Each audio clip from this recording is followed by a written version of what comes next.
Lord, please bless my plans today.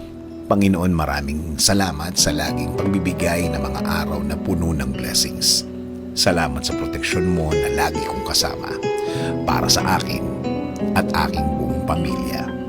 Thanks always for your provision, your guidance and protection.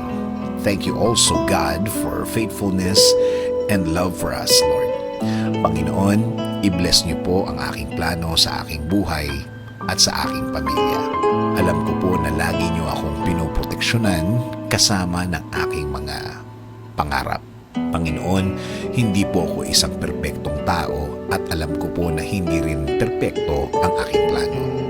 Pero kayo na po ang bahalang mag-ayos ng mga mangyayari. Dahil naniniwala pa rin ako, Lord, na ikaw ang mas nakakaalam ng bukas.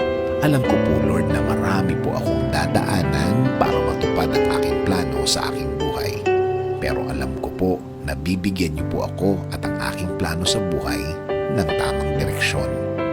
Hindi rin po ako nag-aalala na baka hindi po matupad ang mga ito dahil alam ko, Panginoon, na lagi po kayong andyan para ibigay ang mga oportunidad na kailangan ko para mapalapit ako sa aking plano, sa aking buhay at para sa aking pamilya. Alam ko po na ipapadala niyo rin sa way ko ang tamang tao para po makatulong sa aking plano, Panginoon. At ang mga taong ito ay gagabayan din ako sa aking mga gagawin. Lord, please clear my mind always so I can focus on the things that I need for my plan. Ilayo niyo po ako sa mga bagay na maglalayo sa akin sa magandang plano para sa aking buhay. Kaya Lord, I am submitting my plan to your plan. Alam ko po na kapag kayong nagplano, mas malinaw at mas makakabuti sa akin at sa aking pamilya. Lord, please keep me safe and my family always. Kayo na po ang bahala sa amin at sa aming mga bukas.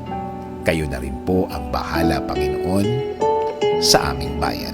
Patuloy kaming magtitiwala at maniniwala sa inyong grasya, Panginoon.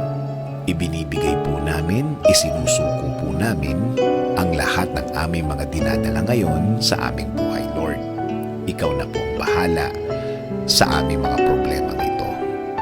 This is our prayer. In Jesus' name, Amen.